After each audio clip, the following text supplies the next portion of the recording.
안녕하세요, 길입니다. 오늘은 지난 영상에 이어 INFJ 이야기인데요. 말씀드린 대로 INFJ와 다른 유형들 간의 관계를 보면서 INFJ가 갖고 있는 독특한 면, 예수와 히틀러의 양면성에 대해서 좀 더 깊게 들어가 보겠습니다. 개인적인 의견이니까 참고만 하시기 바라고요. 자, 이 INFJ 유형은요, 얼핏 보면 개인주의자처럼 보이잖아요. 아니, 확실히 그런 면이 있죠. 사람들과 그렇게 잘 어울리는 타입은 아닙니다. 혼자 있는 걸 편하게 생각하는 사람이 많고요. 여러 사람들과 함께 있더라도 뭔가 모르게 비밀스러운 느낌이 들거나 왠지 가까이 하기가 쉽지 않은 그런 느낌이 드는 사람들이 많아요. 근데 참 이상한 건 INFJ 중에는 한 집단의 정신적 지도자로 유명한 사람들이 많다는 거예요. 당장 예수, 히틀러만 해도 그렇죠. 집단, 그것도 어마어마하게 큰 집단의 가장 중심에 있다는 겁니다. 간디, 만델라, 마틴 루터 킹, 이런 사람들이 다 그런 사람들이에요. 뭔가 비슷한 느낌이 있죠. INFJ 중에서 리더가 된 사람들은 왠지 모르게 감히 범접할 수 없는 어떤 신성한 느낌 같은 게 든다는 겁니다. 자, 제가 개인주의자로서의 INFJ, 그리고 집단의 정신적 지도자로서의 INFJ를 말씀드렸는데요. 이 둘 사이엔 중요한 공통점이 있습니다. 그게 뭐죠? 가까이 하기가 쉽지 않다는 거예요. 그렇죠. INFJ는 혼자 놀든 같이 놀든 그런 면이 있다는 거죠. 사실 대부분의 인프제는 우리가 보통 말하는 리더의 이미지에 적합한 사람들은 아니에요. 나서는 걸 그다지 좋아하지 않죠. 아주 불편해하는 경우도 많습니다. 그래서 보통은 그냥 눈에 띄지 않게 살아가는 편이에요. 그렇게 튀는 사람은 아닙니다. 이전에 인프제 영상에서 말씀드린 적 있죠. 얼핏 조직 생활도 무리 없이 잘하고 사람들과 무난하게 지내는 것처럼 보이기도 한다고요. 근데 알고 보면 이 사람은 좀 이상한 게 있죠. 내면에 강렬한 선악의 대비가 존재하는 사람이다. 이런 얘기 했습니다. 여기서 제가 선악의 대비라고 했는데요. 바로 이겁니다. 이게 바로 이 지극히 개인적으로 보이는 사람이 거대 집단의 정신적 지도자로 변신하고 나는 가장 중요한 이유라는 거예요.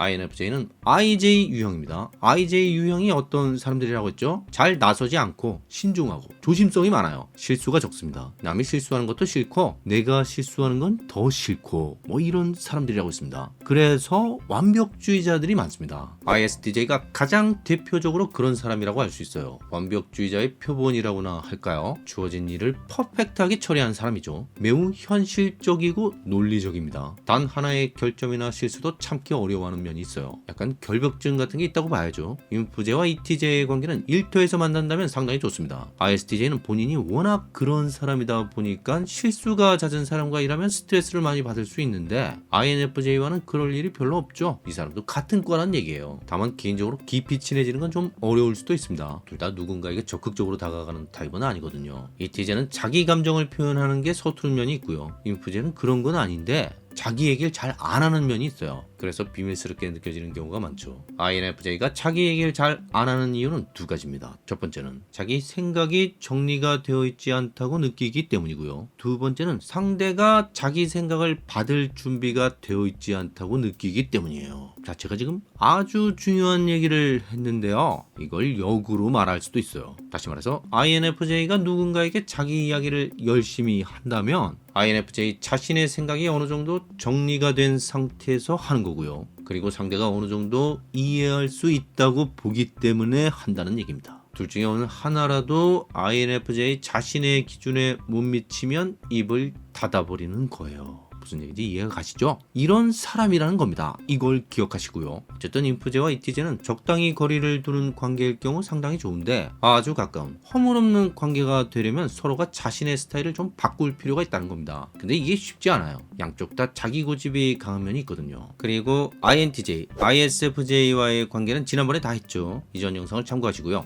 일단 여기서 이 IJ 내 유형들을 잠깐 비교해 볼게요. 말씀드렸듯이 ISTJ가 전형적인 완벽주의자 이미지에 가장 가까운 사람이고요. INTJ는 NT그룹에 속하는 사람이죠. NT인데 완벽주의자라는 겁니다. NT 특유의 정신세계가 있다고 했죠. 각 부분이 긴밀하게 꽉 짜여 연결된 큰 그림.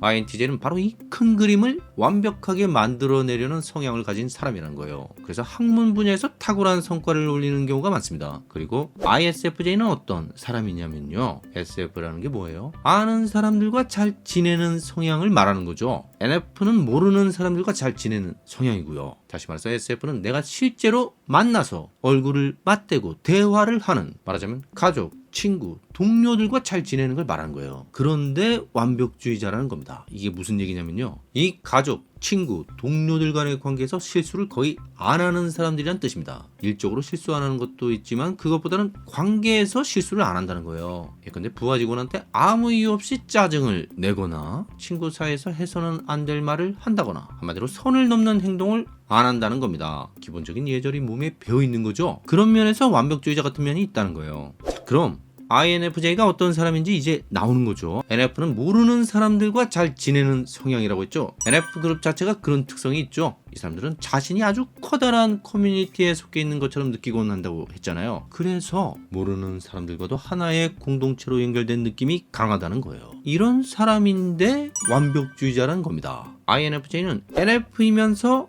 IJ거든요. 다시 말해서 이상주의자인데 완벽주의자라는 겁니다. 이 두 가지가 결합된 사람이 바로 INFJ라는 겁니다.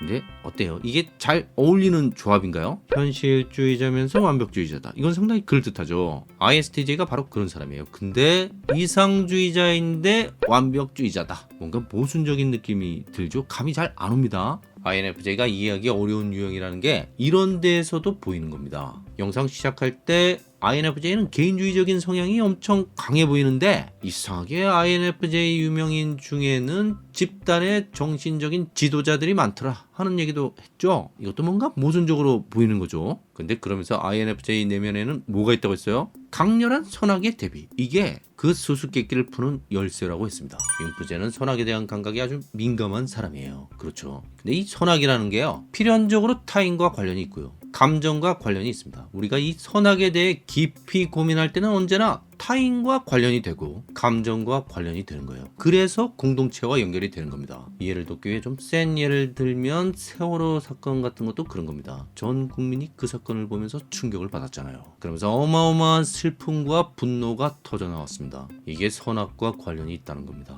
왜냐하면 희생자들 대부분이 아무 잘못이 없는 고등학교 2학년짜리 아이들이었거든요. 그걸 보고 있으면 피눈물이 나는 겁니다. 그리고 만약 이 아이들을 그렇게 만든 놈들이 있다면 똑같이 갚아주고 싶은 거죠. 이게 한때 같은 하늘 아래 같은 땅 위에 살았던 평범한 사람들의 솔직한 마음이에요. 지극히 개인주의자처럼 보이는 INFJ가 거대한 공동체의 리더가 되는 이유는 바로 이런 것과 관련이 있습니다. 선에 대한 갈증, 열망과 악에 대한 증오, 혐오, 수많은 사람들의 이런 극단적인 격렬한 감정이 하나로 모아지는 곳에 INFJ가 있는 경우가 많다는 거예요. 왜냐면 선악의 문제에 대해 가장 관심이 많고 그래서 가장 깊이 고민하는 사람이 INFJ이기 때문입니다. INFJ 리더는 보통 이런 혼돈 상황에서 탄생하거든요. 당연히 그 과정이 순탄할 리가 없죠. 예수는요 십자가에 못 박혀 죽었어요. 킹 목사는 총에 맞아 암살당했고요. 남아공의 국부 만델라는 투옥 생활을 27년간 했죠. 그리고 간디도, 이 사람도 그냥 보면 뼈밖에 안 남았잖아요. 편하게 잘 먹고 잘 산 사람이 아니라는 겁니다. 이런 사람들이 INFJ 지도자라는 거예요. 그런데요, 이 사람들과 결이 좀 다른 이상한 인물이 있어요. 바로 히틀러입니다.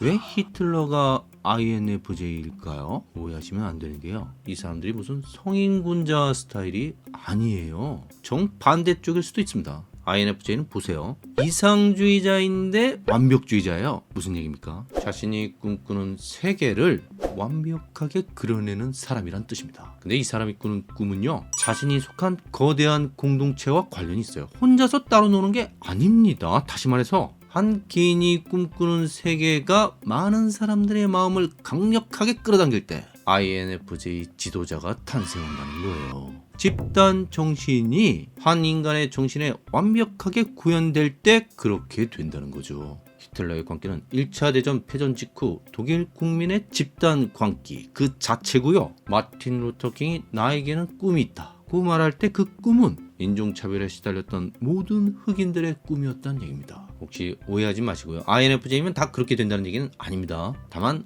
INFJ라면 잠재적으로 그럴 소질이 있다는 거예요. 왜냐하면 자신이 보고 듣고 느끼고 생각한 모든 것들을 정리한 후 타인이 그걸 받아들일 수 있도록 말하기 때문입니다. 자신이 정리가 안 돼 있거나 타인이 준비가 되어 있지 않다고 판단되면 자신을 드러내지 않는 거예요. 이게 INFJ가 대단한 또는 무서운 점입니다. 단순한 몽상가가 아니에요. 이런 사람이기 때문에 비슷한 생각을 하고 있는 사람들의 사상적 구심점이 되거나 정신적 지주가 되는 경우가 나오는 거죠. 하지만 인프제가 위대해지는 순간은 지도자로 인정받게 될 때가 아니라 자기 자신의 내면의 악을 이겨낼 때예요. 그때 비로소 인프제는 히틀러가 아니라 예수나 간디, 만델라가 되는 거죠. 어둠으로 어둠을 몰아낼 수는 없습니다. 오직 빛으로만 할 수 있습니다. 증오로 증오를 몰아낼 수는 없습니다. 오직 사랑만이 그것을 할 수 있습니다. 자, 오늘은 여기까지고요. 다음엔 ESFJ 유형으로 가보겠습니다. 구독과 좋아요 부탁드리고요. 의견이나 질문을 댓글로 남겨주세요. 감사합니다.